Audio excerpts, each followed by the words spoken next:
শুটকি লাভার কে আছে বলেন তো? আজকের এই শুটকি ভুনাটা কিন্তু জব্বর হয়েছে। হ্যালো এভরিওয়ান, আসসালামু আলাইকুম। সবাই কেমন আছেন? আলহামদুলিল্লাহ, আপনাদের দোয়ার বরকতে আমি ভালো আছি। তো আমি এই যে খাচ্ছি আর আপনাদের সাথে কথা বলছি। আমি কিন্তু পরে ভয়েসটা দিছি, তখন আবার খাইতে মন চাচ্ছিল, বিশ্বাস করেন। তো আমি কিভাবে প্রসেসিং করলাম এবং রান্না করলাম ফুল ভিডিওটা আপনাদের সাথে শেয়ার করব। আপনারা চাইলে এভাবে বাসায় শুটকি রান্না করতে পারেন। আমি চলে গেছিলাম শুটকি নিয়ে ছাদে, কারণ রান্নাঘরে রান্না করা যাবে না, আমার হাজবেন্ড বলে দিয়েছে। তো যাই হোক, আমি সুন্দর করে কেটে ধুয়ে পরিষ্কার করে নিলাম। মানে হচ্ছে ধুয়ে না, এমনি কেটে পরিষ্কার করে দিয়েছি। তারপর একটা চা আর মুড়ি নিয়ে নিলাম।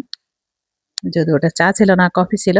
তারপরে এই যে তেল ছাড়া আমি হচ্ছে কড়াইতে ভেজে নিচ্ছি। এটাকে বলে কাঠের খোলায় ভাজা, আমার মা চাচিরা বলতো।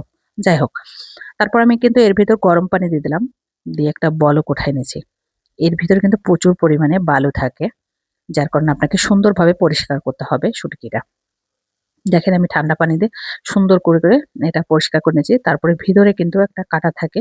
অনেকে এটা পাটায়, শিলপাটায় বেটে নেয়। তো আমি বাটাবাটি ঝামেলা করব না। সুন্দর করে ভিতরের কাঁটাগুলো বেছে নেবো একটু ধৈর্য ধরে। এই কাজটা আসলে আপনাকে একটু সময় নিয়ে করতে হবে। মাশাআল্লাহ, এই শুটকিটা এত মজা হয়েছিল, বলে বোঝাইতে পারবো না। তারপর আমি শুটকিটাকে পরিষ্কার করে রেখে দিয়ে এবার পেঁয়াজ, রসুন সুন্দর করে কেটে নেব। এখানে আপনি চাইলে শুকনা মরিচ কাঁটাতে দিতে পারেন। আমার কাছে ছিল না, তাই আমি কাঁচা মরিচ দিয়েছি। তারপর পরিমাণ মতো তেল দিয়ে দিলাম। যেহেতু শুটকিতে কিন্তু একটু তেল বেশি লাগে, সেদিকে খেয়াল রাখবেন। তারপরে আমি একটু তেজপাতা আর ২ টা ফল দিয়ে দিছি, এলাচ ফল। আর কোনো মসলা ওইভাবে দিব না। এরপরে আমি সুন্দর করে এটাকে একটু ভেজে লাল করে নেব। এরপরে শুটকি দিয়ে দেব। শুটকিটা কিন্তু আমি আগে ভাজি নাই, এইবার তেলের সাথে পেঁয়াজের সাথে ভেজে নেব। আপনি চাইলে আমার এই ফুল রেসিপিটা দেখে কিন্তু বাসায় ট্রাই করতে পারেন। খুবই মজাদার এই শুটকিটা খাইতে, এবং আপনার রান্নাটাও কিন্তু সহজভাবে আমি দেখানোর ট্রাই করতেছি। এরপর আমি গুঁড়া মসলাগুলো ইউজ করব এখানে। একটু ভাজা, ভাজা হয়ে গেছে। মরিচের গুঁড়া দিয়ে দিলাম, ধনিয়ার গুঁড়া, জিরার গুঁড়া। তারপরে হচ্ছে হলুদ দিয়ে দিলাম, পরিমাণ মতো লবণ দিয়ে দিলাম। এরপরে একটু পানি দিছি। পানিটা আসলে দেখানো হয়নি।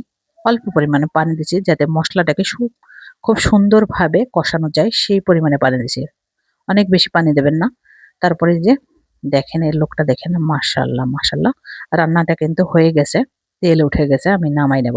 তো চলেন প্লেটে বাড়ি আর আপনাদের সাথে কথা বলি। এরকম যদি শুটকি ভুনা থাকে গরম ভাতের সাথে, আপনার বিশ্বাস করেন আর কিচ্ছু লাগবে না। শুধুমাত্র এই শুটকি ভুনা দিয়ে আপনি অনায়াসে ১ প্লেট ভাত খেয়ে ফেলতে পারবেন। মাশাআল্লাহ মাশাআল্লাহ। শুটকি লাভার অনেকেই আছে, অনেকে আবার এটা পছন্দ করে না। তো আমার কাছে মনে হয় সবাই পছন্দ করে। তো আমার জন্য দোয়া করবেন। সবাই ভালো থাকবেন। আসসালামু আলাইকুম।